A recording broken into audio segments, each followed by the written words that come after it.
Welcome back to 52 Weeks of Gaming. This week I decided to go old school. By old school I mean back to the 360 because there was a game that came out for Games with Gold that I thought was interesting, and that game being Toybox Turbos, which is a racing game that came out a few years ago but never really had a chance to go and play it, and didn't really want to at the time, given my idea of racing games being blown out of the water by Forza. So I decided to go back and see how the racing game went and see what it is. So Toybox Turbos is a game, as I said, a few years ago, came out, made by a company called Codemasters. They've made a few other games as well, but the whole idea of the game is just simple. It's racing. You can do it either single player or multiplayer, local or online.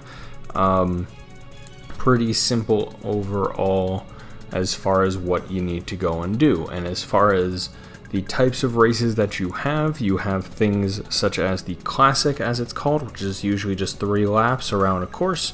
You have your overtake, which is how many cars can you go and pass in 3 laps. You have a time trial of how fast can you finish 3 laps. You have escape, where you're being chased by this killer wall, and it's just how far can you go before the wall goes and catches up to you.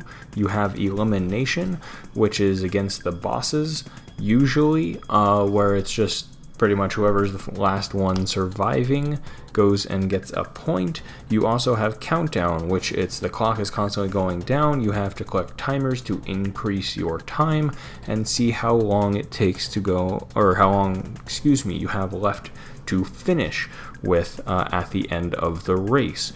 So with all of those different modes, you have plenty of different cars to go and unlock as well with the currency in the game, and gives you plenty of different options with your stats of speed, weight, and handling, as typical cars have in racing games, and a variety of them, everything from an ice cream truck to a tank to a moon buggy to a police car to a monster truck to a tiny sports car, all these sorts of things that you can go and drive, even bulldozers and dump trucks and other construction vehicles. There's tons of different categories and plenty of things to go and do in the game itself.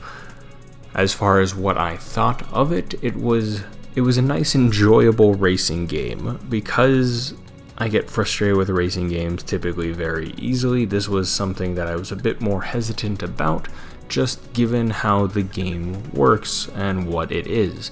But once I kind of got into it a bit, it started getting easier and figuring out the races, until kind of towards the end, where the enemies and the opponents kind of get a bit tougher and a bit more difficult, and start using the items that you can get in like the classic mode. For example, the items that are in there, such as things like an EMP or a rocket boost or mines or a magnet or a machine gun, and plenty of different things that you can go and use. And it always felt that later on it was very important to go and kind of have a perfect run of a race in order to go and beat it, which made it a little frustrating for periods, but it was just kind of going over and over and over and over and over again. And for how short the races were, it wasn't something that, in the grand scheme of time, it really took a long time, and it was a big reset. It would be usually 2 or 3 minutes that would be lost, and then just kind of restart and see how I did the next time. But it was a lot of fun to go through the different game modes. I think Overtake is always a fun game mode to go and do, and things like the time trial, escape, and countdown were just nerve-wracking, of trying to make sure that I hit the timers to be able to go and gain enough speed to be able, or not speed but time, to be able to have an adequate speed throughout the level and be able to finish with enough time to get the gold medal and 3 stars, is pretty much what you were aiming for. But yeah, it was a game that I kind of had very little expectations of, but with all the different game modes and the cars that are in it, it was a lot of fun. It didn't take a while to kind of get through the whole thing, but that's fine. That's kind of the idea behind the game, is that it's quick to go through, but you have this multiplayer aspect that you can go and play with other people online or play with friends and kind of do these races and just see how well everything is. And with the different items and the plenty of different courses that you have a ton of different options of what to go and do. And that was really nice in the game to be a unique racing game with its items, but these tiny cars and the maps being like action figures or marbles or a pool table or the kitchen sink or burners or a science lab, all these sorts of things that would make sense for things like what they consider toy box cars, like you think like Hot Wheels and those sorts of things. If they were actually racing, what it would be like. And I think that it's something that anyone would like to go and play. People who like racing games would enjoy the game itself, and anyone who's interested in racing games, I think this is a good starting point for it.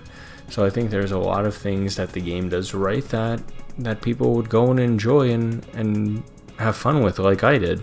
And that's really what you're looking forward to in a game, is something you can go and say that, hey, I enjoyed it.